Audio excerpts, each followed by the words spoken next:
Bungad na panalangin sa ngalan ng Ama, ng Anak, at ng Espiritu Santo. Amen. Pagpalain kami sa aming pagtitipon ngayon para sa pulong na ito. Gabayan mo ang aming isipan at puso upang kami ay magtrabaho para sa ikabubuti ng aming komunidad at tulungan ang lahat na iyong mga tao. Turuan mo kaming maging bukas palad sa aming pananaw, matapang sa harap ng kahirapan at matalino sa aming mga desisyon. Ama, pinupuri ka namin magpakailanman. Amen. Sa ngalan ng Ama, ng Anak, at ng Espiritu Santo. Amen.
Ang mabuting balita ng Panginoon ayon kay San Mateo, Kapitulo 16, versikulo 13 hanggang 20. Papuri sa iyo, Panginoon. Noong panahong iyon, dumating si Jesus sa lupain ng Caesarea ng Filipos. Tinanong niya ang kanyang mga alagad, sino raw ang anak ng tao ayon sa mga tao? At sumagot sila, ang sabi po ng ilan ay si Juan Bautista kayo. Sabi naman ng iba, si Elias kayo. At may nagsasabi pang si Jeremias kayo o isa sa mga propeta. Kayo naman, ano ang sabi ninyo? Sino ako? Tanong niya sa kanila. Sumagot si Simon Pedro, kayo po ang Kristo, ang anak ng Diyos na buhay. Sinabi sa kanya ni Jesus, mapalad ka, Simon, na anak ni Jonas, sapagkat ang katotohanan ito'y hindi inihayag sa iyo ng sinumang tao, kundi ang aking amang nasa langit. At sinasabi ko naman sa iyo, ikaw ay Pedro, at sa ibabaw ng batong ito ay itatayo ko ang aking simbahan, at hindi makapananaig sa kanya kahit ang kapangyarihan ng kamatayan. Ibibigay ko sa iyo ang mga susi ng kaharian ng langit. Ang ipagbawal mo sa lupa ay pagbabawal sa langit, at ang ipahintulot mo sa lupa ay ipahintulot sa langit. At mahigpit niyang tinagubilinan ang kanyang mga alagad na huwag sabihin kanino man na siya ang Kristo. Ang mabuting balita ng Panginoon. Pinupuri ka namin, Panginoong Hesus Kristo. Isang mapagpalang linggo po sa ating lahat. Kamusta po mga kapatid? Una-una po sa lahat, ako po ay nagpapasalamat sa ating buong may kapal sa pagkakataong ito na makapagbahagi ng kanyang mabuting balita at pagnilayan natin ang kanyang mga salita. So, kamusta po ang linggo natin mga kapatid? Sana naway nakapagsimba tayo sa araw na ito. Today, August 27, 2023. So, ang ebanghelyo natin ngayon ay mula kay San Mateo, Ito po ay nauukol sa pagtatanong kung sino ang ating Panginoong. Sa iyong mga kapatid, sa iyong buhay, sino ba ang ating Panginoong Hesukristo? So sa pagkakataong ito ay ibibigay ko po sa inyo si Pismarek sa kanyang pagdala ng salita ng ating mahal na Santo Papa, Pope Francis. At ito po at pakinggan po natin si Pismarek sa kanyang pagdala ng salita ng ating Holy Father, Pope Francis. Ito po at pakinggan po natin siya. Okay, hello at mapagpalang oras po sa lahat at welcome sa ating pagninilay ngayon, ang ating reflection sa Daily Gospel dito sa ating munting tahanan, ang PESMA Plus. At ang ating programa ay ang PESMA, Pagnilayan ang Ebanghelyo sa Madaling Araw diyan sa Pilipinas. Ito po si Rex at ang akin namang usual na gawain ay ang pagdala sa atin dito sa PESMA ng words ng Holy Father. Ang pagninilay po ni Pope Francis bilang opening po ng ating program. So basahin po natin ang nilay ni Pope Francis sa araw na ito. Jesus touches them to the core. But who do you say that I am? At this point, we seem to perceive a moment of silence as each one of those present is called to put themselves on the line, manifesting the reason why they follow Jesus. Therefore, a certain hesitation is more than legitimate. Even if I were to ask you now, for you, who is Jesus, there would be a little hesitation. Simon takes them off the hook by declaring forthrightly, "You are the Christ, the Son of the living God." This answer, so complete and luminous, does not come from an impulse of his own, however generous. Peter was generous, but rather it is the fruit of a particular grace of the Heavenly Father. Indeed, Jesus himself says to him, "Flesh and blood has not revealed this to you." That is culture. What you have studied. No, this has not revealed it to you. It was revealed to you by my Father who is in heaven. To confess Jesus is a grace of the Father. To say that Jesus is the Son of the living God, that He is the Redeemer, is the grace that we must ask for. Father, give me the grace to confess Jesus. Ito po ay binasa ng ating mahal na Papa noong August 23, 2022 sa kanyang Angelus. Marami pong salamat, Pismarek, sa pagdala mo sa atin ng words of our Holy Father, Pope Francis. At sa pagkakataong ito, ibibigay ko muli sa inyo si Pismarek sa pagbasa ng refleksyon ng ating kapatid na si Pisma Florencia Valdez. Ito po at pakinggan po natin siya. Thank you so much, Pes Mayor. At syempre, ang susunod po natin na pagninilay ay ang pagninilay na nanggaling sa ating kasamahan dito kay Pesma Florencia Valdez. At ipong basahin ang kanyang pagninilay na may pamagat, sino ang sinasabi mong si Jesus? Sa unang pagbasa, binanggit ni Isaias ang tapat na pamumuno na ibibigay ng Diyos sa kanyang mga tao na naglalagay ng isang pinuno na kikilos na may katarungan. Ipinaalala ni Pablo sa mga Romano na ang Diyos ay lampas sa ating pangunawa. Ang Diyos ang pinagmumulan ng lahat ng mabuti. Tinawag niya tayo para makasama siya magpakailanman. Sa Ebanghelyo, ipinakita ni Jesus ang dakilang pahayag ng pananampalataya ni Pedro na ipinahayag si Jesus bilang ang Misayas. Pagnilayan po natin, sino ang sinabi mong si Jesus? paano natin iniisip ang ating kaugnayan kay Jesus? Nakikita ng ilang tao si Jesus bilang isang makatarungang hukom. Ang iba naman bilang isang matalinong guro. Ang ilang mga tao ay umaasa na makaharap ang isang mahusay na pinuno. Ang iba ay isang magiliw na pastol. Ang ilan ay naaakit sa kanyang mga himala. Ang iba naman sa kanyang kahinahunan at habag. Si Jesus ang lahat ng mga bagay na ito at higit pa.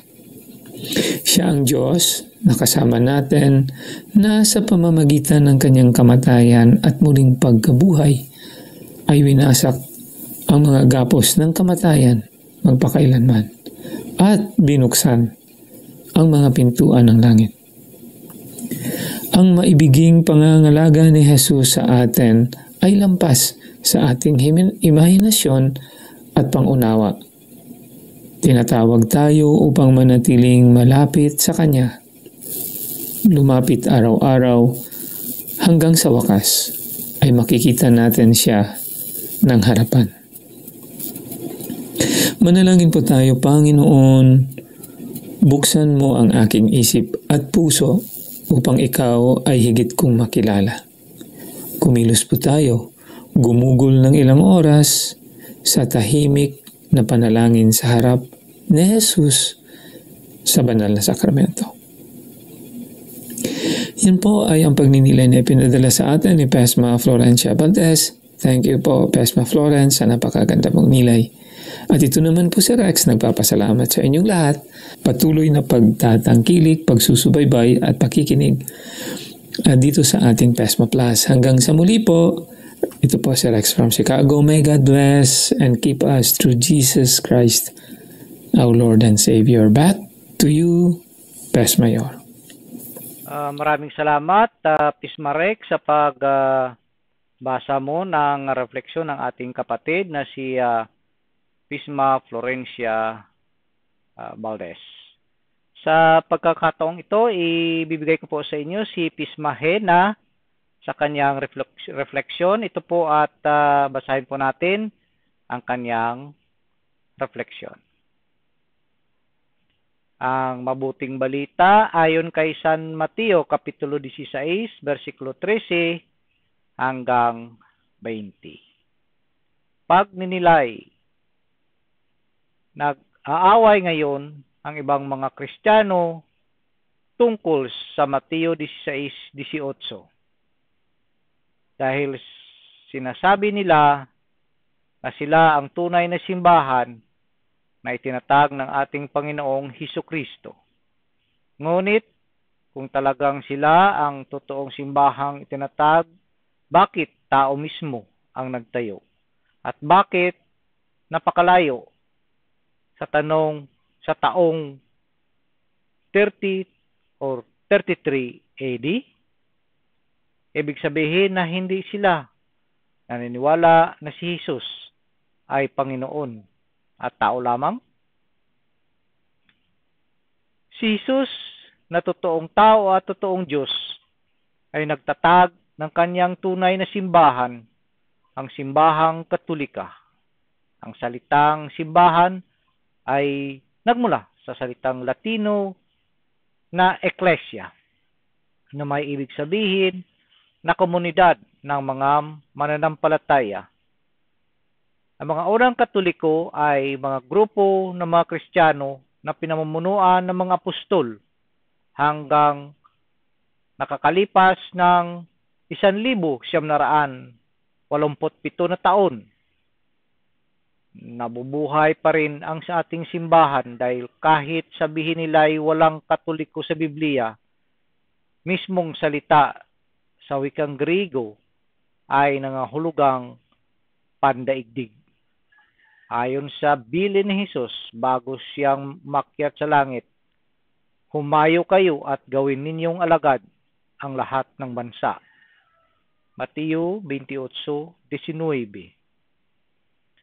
Dahil pinatalsik ng Diyos si Sabna, ibinigay niya ang susi kay Eliakim na siya ay maghahari ng bahay ni David, na sinasabing hindi ito sasara kung bubuksan at hindi ito bubuksan kung isasara. At sa pagbabalita kay Santa Maria, inihayag ni Arkanghel San Gabriel na ibibigay ng Diyos ang susi sa anak niya, na anak din ng Birhen, at siya ay mamumuno sa bahay ni Jacob at walang hanggan ang kanyang kaharian. Kaya pagkahawak ng susi, may isang pangako ibibilin si Jesus, at nangyari na pagkatapos ipahayag ni San Pedro na siya ay anak ng Diyos at ang tagapagligtas. Ibinigay ng Panginoon ang susi ng langit, na may ibig sabihin na hindi lang tagabantay ng kaharian ng langit, kundi bilang unang Santo Papa ng ating simbahan. Kaya marami ngayong Santo Papa ay namumuno sa ating iglesia, at pagkalipas ng 1987 taon, kahit sa mga panahon ng kaguluhan, pag-uusig at iskandalo, umiiral pa rin ang ating simbahan dahil ipinangako ni Kristo na ito ay matatayo sa bato, na hindi lamang si San Pedro kundi ang Panginoon din mismo.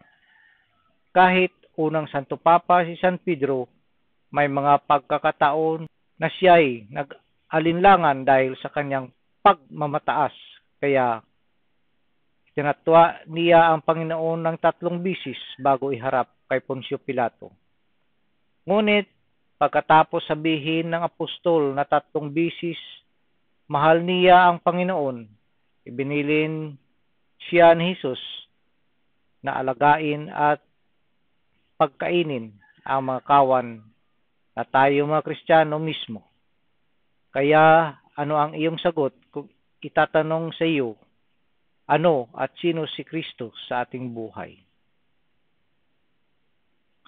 Ang tunay na mananampalatayang Katoliko ay hindi lang sa isang salita, ngunit sa mga kilos at gawain din.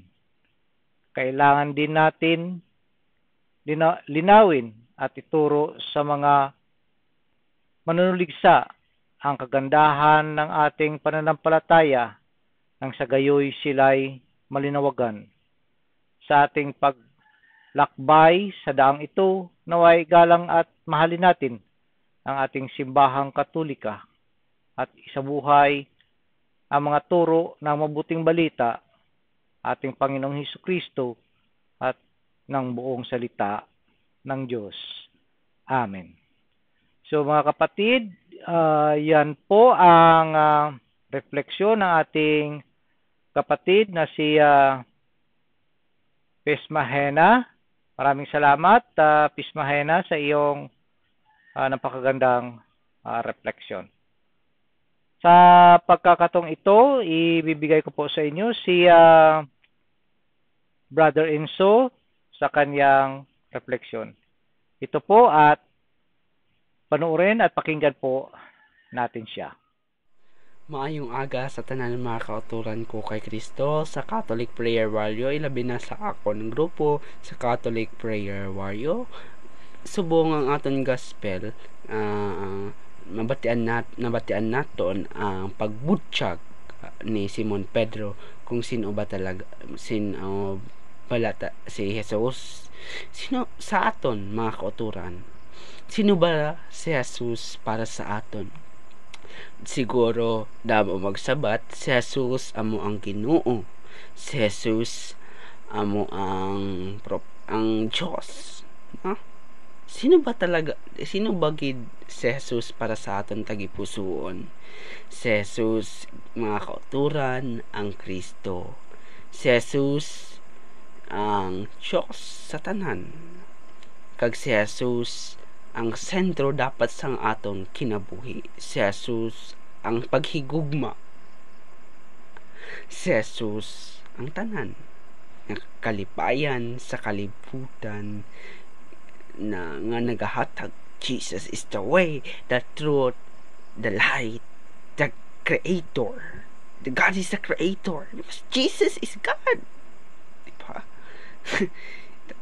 Daming sasabi na si Jesus daw lang ay tao. No? But brothers and sisters in Christ, sino ba si Jesus? Si Jesu Kristo po ang sa ating tagapagligtas at sana, no? Makilala natin mismo kung sino si Kristo sa sarili natin. Dahil sinabi ngayon sa ating gospel, hindi ninyo ipaghambal kung sino ako. Ay, hambal ni Kristo. Tani amuman.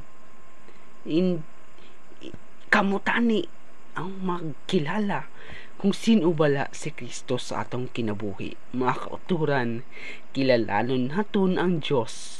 Kilalanon naton si Kristo. Kay si Kristo, mga kauturan, yara lang sa aton gahulat sa aton response kung sino ba talaga siya para sa atin. Mga kauturan, palanggaon naton ang aton tagipusoon, ang atong paghigugma, kay ang paghigugma si Jesus. Batunon si Jesus, kilalanon si Jesus kung sino ba talaga si Jesus. Mga kauturan, God bless us all, dalaygon naton ang Diyos. So maraming salamat, Brother Enzo, sa iyong reflection. At this time, again, ibibigay ko po sa inyo si Pisma Nacy sa kanyang reflection. Ito po at pakinggan po natin siya. Isang mapagpalang linggo po sa ating lahat, mga kapatid, Pisma Plus. At pag ninilayan natin ngayon ang gospel sa linggong ito, at sa ating lahat alam natin na si Kristo ay isang Panginoon, na siya ay nagkatawang tao, na parito siya upang matutupad ang nais ng Diyos sa ating lahat at sa sanlibutan. Kung tayo ang tatanungin, sino ba si Kristo sa buhay natin? Tinawag natin siya ng Diyos ng mga buhay, prinsipe ng kapayapaan, ang Kristo na napako sa krus.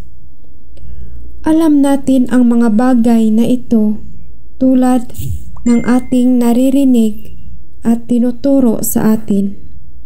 Isang ugnayan kay Kristo na pinaniwalaan natin na buong puso kung sino ba si Kristo. Ang pananalig na pinahayag ni Pedro sa ating lahat at sa Ebanghelyo ay hindi lamang kung ano ang karaniwang pinaniwalaan ng mga tao, kundi kung ano ang kaniyang pinaniwalaan mula sa kaniyang puso na ipinahayag ng Diyos sa kanya, na si Jesus ang Kristo. At yan po ang reflection ko sa linggong ito. Maraming salamat po, brothers and sisters in Christ. Naway po kilalanin pa natin si Kristo na ating Diyos. Naway ang kapayapaan mananatili sa ating lahat. Amen. And God bless everyone. Maraming salamat, Pisma Nacy, sa iyong reflection. Sa pagkakataong ito, ibibigay ko sa inyo si Brother Dens, Mr. Curious Catholic, sa kanyang reflection. Ito po at pakinggan po natin siya. Ayan, mapagpalang oras po mga ka-curious. Narito na po ulit si Mr. Curious Catholic upang magbigay po sa inyo ng short reflection lang sa ating ebanghelyo ngayong linggo. Isa nga pong napakaganda kung napakinggan nyo po sa misa. At ito po ay kinuha sa Matthew 16 verse 13 to 20. Na kung saan po ay nagsasalaysay ng mahalagang pag-uusap ni Jesus at ng kanyang mga alagad. Kung saan tinanong sila ni Jesus kung sino siya sa kanilang paniniwala. Now dito nga si Pedro ay sumagot by proclaiming, "You are the Christ, the Son of the living God." Bilang tugon naman, si Jesus ay pinagpala si Pedro and declares that he is the rock upon which he will build his church. Ibinigay din niya kay Pedro ang mga susi sa kaharian ng langit na nagbibigay sa kanya ng otoridad sa paggapos at pagkalas. Now, napakaganda po ng Ebanghelyo and allow me to give you lessons to learn from this gospel. Una, Jesus is the Christ. The passage highlights the central belief in Jesus as the Messiah and anointed one sent by God to save humanity. Nung sinabi ni Pedro, ikaw ang Kristo, ang anak ng Diyos na buhay, na kung saan hindi siya sinaway ni Jesus. Bagkus ay pinagpala niya pa na nagpapatunay na siya talaga ang Kristo, ang anak ng Diyos. Ito rin po ay paanyaya din sa atin sa kung paanong paraan ba natin kinikilala si Jesus. Kung siya ba sa atin ay isang tao lamang, no, sa iyong buhay? Siya ba ay isang propeta lamang na nagpapahayag ng mensahe ng Diyos? O isa lang ba siyang genie na para sa iyo ay hinihingan mo lang palagi ng iyong mga kailangan? O isa siyang Diyos na dapat mong ialay ang iyong tiwala at buhay? Nasa sa inyo na po ang sagot. At sana nga po, kagaya ni Pedro, ay buo sa ating kalooban ang pagkilala natin sa ating Panginoong Jesucristo na natatanging Diyos, ang anak ng Diyos na buhay. Pangalawa, faith and confession. Ang pag-confess ni Pedro ng kanyang pananampalataya ay nagsisilbing paalala ng kahalagahan ng pagiging bukas sa ating pagpapahayag ng ating paniniwala kay Jesus bilang anak ng Diyos. Marahil ito rin po ang magiging tanong para sa atin. Buong buo ba sa iyong sarili ang iyong pananampalataya sa Diyos? Dahil baka katulad rin po tayo ng iba na meron ngang pananampalataya sa Diyos, ngunit nagtitiwala din sa mga kumsoy, lucky charms, magic, sorcery, panghuhula. Baka yung iba ay inaasa ang kanilang buhay at tagumpay sa kanilang sarili lang mismo at hindi sa Diyos. Ang Ebanghelyo nga po ay nagpapaanyaya sa atin na dapat tayo rin ay may paninindigan sa ating pananampalataya sa Diyos. Malinaw po ang tanong ng Diyos para sa atin. Sino ba siya para sa atin? Na parang sinasabi ng Diyos sa atin na siya lamang ba ang inaasahan mo? Sa Kanya ka lamang ba nagtitiwala? Sa Kanya mo lang ba inaalay ang iyong buhay? Sa Kanya lang ba nagpupuri ang iyong puso't isipan? Nasa sa inyo rin po ang sagot. At sana nga po, kagaya ni Pedro, ay masasabi rin natin sa ating sarili, masasabi rin natin sa Diyos na ikaw lamang ang nag-iisang Diyos na aking pinagkakatiwalaan. Pangatlo, the church. After nang magdeklara si Pedro ng kanyang firmness, ng kanyang pananampalataya sa Diyos, Jesus establishes the church to him as an instrument for spreading the gospel and continuing his mission on earth. Ito nga po ay nagtuturo sa atin na kapag matatag lamang tayo sa ating pananampalataya sa Diyos at kinikilala siya na nag-iisang Diyos lamang at wala ng iba, ang Diyos sa kanyang awa ay ibibigay ang kanyang tiwala sa iyo bilang kanyang instrumento. Sabi nga po ni Jesus, ang mapagkakatiwalaan sa maliit na bagay ay mapagkakatiwalaan din sa malaking bagay. Ang mandaraya sa maliit na bagay ay mandaraya rin sa malaking bagay. Kaya kung hindi kayo mapagkakatiwalaan sa mga kayamanan ng mundong ito, sino ang magtitiwala ng tunay na kayamanan? At kung hindi kayo mapagkakatiwalaan sa kayamanan ng iba, sino ang magbibigay sa inyo ng talagang para sa inyo? God knows our hearts. At alam ng Diyos kung ano ang nararapat po para sa atin. Now, kapag sa Diyos lamang natin inaasa ang ating pagtitiwala at buhay, ibibigay niya rin ang nararapat na biyaya para sa atin na siksik, liglig, at umaapaw pa. Kagaya ni Pedro na napatunayan ang pagiging buo ng kanyang pananampalataya sa Diyos, kaya binigyan din siya ng Diyos ng isang malaking tiwala na pamahalaan ang kanyang iglesia. Pangapat, Peter's primacy. Well, sa Ebanghelyo nga po, Jesus designates Peter as the leader of the apostles and foundation upon which the church is built. Ang talatang po ito ay naglalatag ng pundasyon for the papacy and the role of the Pope as successor of Peter. Ito po ay nagtuturo sa atin na kapag buo lamang ang ating paniniwala sa Diyos, walang malaki na hindi niya kayang ibigay sa atin. Kung tayo man ay may problema pinansyal, idinig mo sa Diyos ng may buong pagtitiwala at magugulat ka, unti-unting nasasagot ang iyong problema dahil sa dami ng oportunidad na ipagkakaloob sa iyo ng Diyos. Maybe in the form of promotions, business, employment, sales, etc. Na kung saan, hindi natin malilimitahan ang mga bagay nito kung ang Diyos na mismo ang magbigay nito para sa iyo. As Peter becomes the first pope of the church, ikaw rin, nang dahil sa tatag ng iyong tiwala sa Diyos, ay makakamit mo ang inaasam na tagumpay sa buhay. Panglima, authority and keys.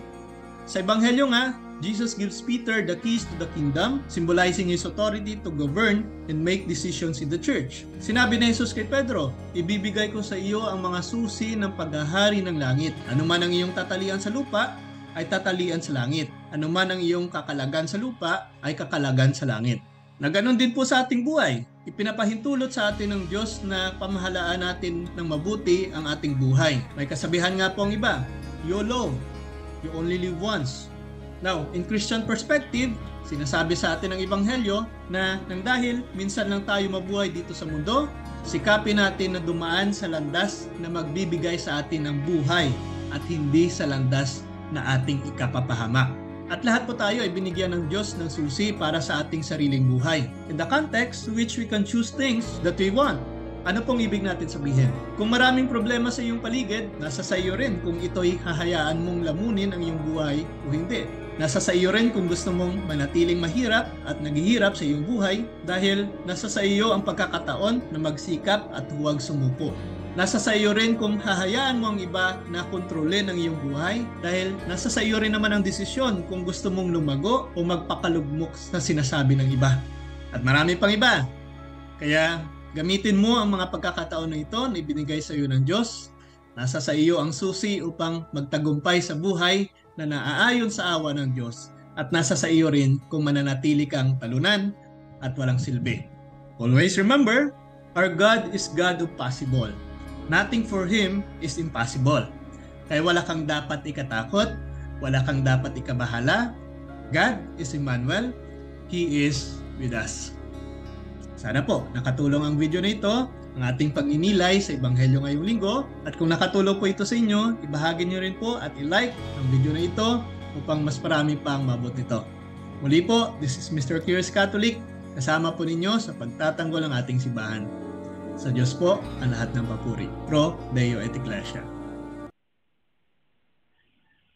Maraming pong salamat, Pesma Dens or Dennis Oberio, Mr. Curious Catholic. Maraming pong salamat. Ibibigay ko po sa inyo at this time again si utod nating gwapo, Isma Romel Timbrevilla ng Jerusalem, Israel. Ito po at panoorin at pakinggan po natin siya.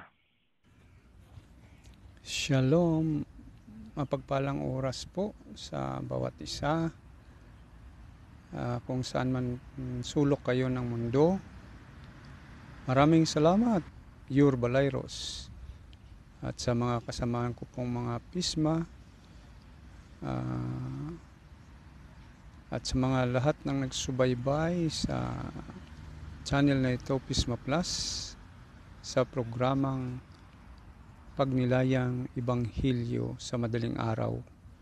At sa lahat, sana ay nasa mabuting kalagayan po tayo.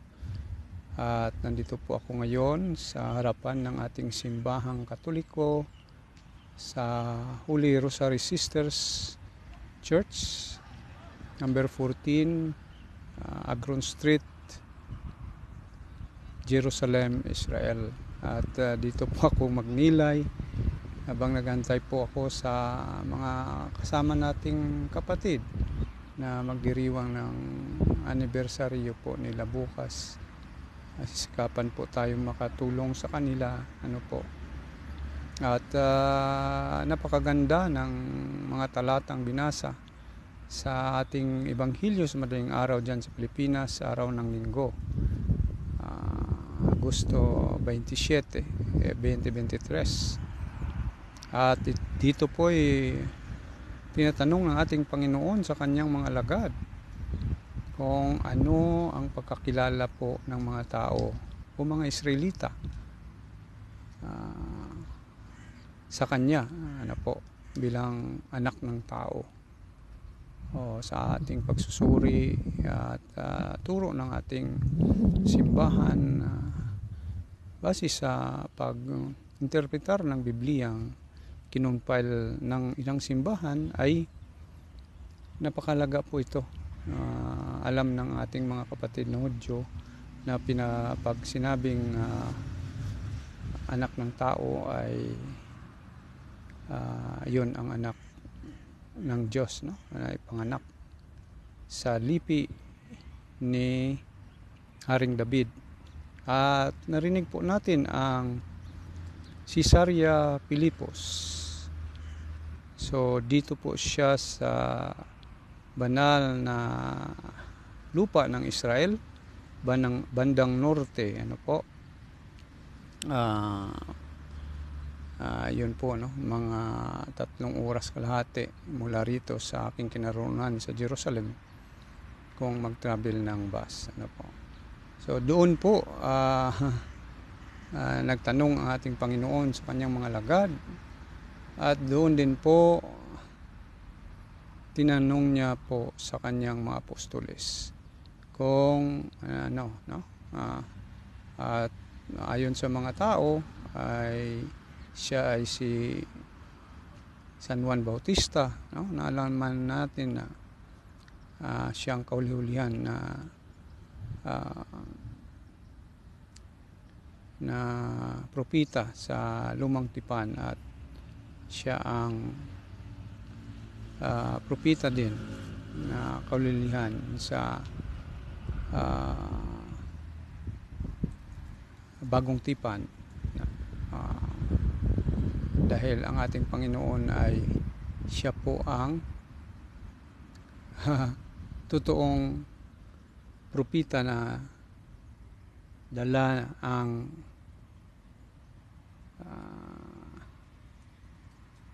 salita ng Diyos, at siya po ang salita. So yun po, at alam naman natin kung sino si Elijah, propeta sa unang panahon, no, sa Old Testament, no, na siya po ay hinabol ng asawa ng hari, ano po, dahil hindi niya po sinusunod ang mga propeta ni Baal, no? At siya ay nag-prophesize na hindi mangyari ang ulan sa loob ng, kung di ako nagkamali, 3 taon, ano po, 7 taon yata po, no? At yun ang nangyari. Siya rin pong propeta na nakipag paligsahan sa mga propeta ni Baal, no? May 300 po yata, no? Na nag-alay sa kay Elijah. Binuhusan pa, no, ng 3 beses. Binuhusan po ang kanyang alay, at naubos po, kinain ng apoy, totoong Diyos, no? Kay Jeremiah naman po ay siya ay nagsabi sa hari na kailangan magbalik loob sa Panginoong Diyos at baguhin na po ang kanilang kaugalian, ano po, ayon sa gusto ng Diyos. Ngunit pinabulaan po siya ng ibang propetang hangal, o ang tawag po nito, propetang hindi sa Diyos, ano po, at siya ay kinulong sa balon, tulad din po ng balon na walang lamang tubig, no? So yun ang prophet Jeremiah. So ang pagkakilala, no, at kung ano ibang pang propeta, ang pagkilala ng mga tao sa panahon ng Panginoon nung siya ay nagtanong sa kanyang mga alagad doon sa Caesarea Philippus, at sa kanyang pagtanong sa kanyang mga apostoles Ang sumagot po ay ang ating unang Santo Papa, San Pedro, at sa kanya iniwan po ang susi ng mga langit. Sa mga susi ng langit, ang iniwan sa ating unang Santo Papang Pedro, at sa kanya din iniwan ng Panginoon ng otoridad na kung anong ipahintulot sa lupa, ipahintulot sa langit, no? At kung ano ang hindi ipahintulot sa lupa, hindi rin ipinahintulot sa langit. Ano ba ang mga ipinahintulot? Alam natin ang ating simbahan ay hindi nakasanda lang po sa Bible alone, no? Kundi may 3 pillars po ang ating simbahan: ang Holy Bible, Holy Tradition, at Magisterium. Ano po ang pinahintulot? Ang Sign of Cross, ang mga doktrina, dogma na kailangan po magawaan po ng tunay na aral, no? Na ipamahagi sa atin sa ngayon. So mapalad po tayo dahil tayo'y binigyan ng pagkakataon na makapagnilay sa madaling araw dyan sa Pilipinas. Ngayon ay nandito po tayo sa simbahan na itinayo ng ating Panginoon. At isa pa po, bakit sa dulo ay sinabi ng ating Panginoon na huwag muna nilang isiwalat na siya po ay ang Kristo, sapagkat hindi pa panahon na ito'y ipamahagi, no? May mga talata po tayong nabanggit po niya na pagkatapos ng pagkabuhay niya, ito'y gabayan sila ng banal na espiritu na ipamahagi o paliwanag ang mga bagay na hindi pa nila maintindihan. So yun po, at sa ating mga kapatid rito, mga Hudyo, ay napakalayo na pakinggan ito, no? Ang mga bagay na ito, dahil hanggang ngayon marami pa sa kanila na hindi tinanggap ang ating Panginoon Hesukristo bilang Diyos na nagpakatao para tumubos ng mga kasalanan ng sanlibutan. At hanggang ngayon ay hihintay pa po sila. Totoo naman po na tayo ay naghihintay pa rin, pero sa pangalawang pagbalik na po ng Misaya na ating nakilala na ang ating Panginoong Hesukristo, na nagbata ng sakit at namatay sa krus, nilibing, at sa 3 araw ay nabuhay muli. Ngayon po ang aking may bahagi sa madaling araw na Ebanghelyo dyan sa Pilipinas. Shalom, Belehetraot, Tudarabaliculam, Shalom, Shalom. Shabbat Shalom para sa ating mga Katoliko, ang araw ng Linggo. Back to you, Pisma, your Balairos. Shalom, Belehetraot, Bibakasya. So maraming salamat, utod kong gwapo from Jerusalem, Israel. At sa lahat na nag-share ng kanilang mga refleksyon, maraming pong salamat sa inyo. Sa lahat natin ng mga taga-subaybay, sa ating mga subscribers, maraming pong salamat sa inyong walang sawang pag-subaybay, pagtangkilik sa ating munting channel na ito, ang Pisma Plus, at sa ating mga munting gawain, lalo-lalo itong pagninilay ng salita ng ating Panginoong Hesukristo. Naway, ang linggo natin, ang buong week natin ay napaka-bless para sa ating lahat. Sana ang Panginoon ay gagabay sa atin para po tayo ay ilayo sa anumang kapahamakan, sa anumang oras. So marami pong salamat at wag lang po nating kalimutan na kumapit lang po sa patalim ang salita ng ating Panginoong Hesukristo. Maraming salamat at God bless us all. Manalangin po tayo. Sa ngalan ng Ama, ng Anak, ng Diyos Espiritu Santo. Amen. Prayer for the indwelling of the Holy Spirit. In the name of the Father, and of the Son, and of the Holy Spirit. Amen. Holy Spirit, powerful consoler, sacred bond of the Father and the Son, hope of the afflicted, descend into my heart and establish in it your loving dominion. Enkindle in my tepid soul the fire of your love, so that I may be wholly subject to you. We believe that when you dwell in us, you also prepare a dwelling for the Father and the Son. Deign, therefore, to come to me, consoler of the abandoned souls and protector of the needy.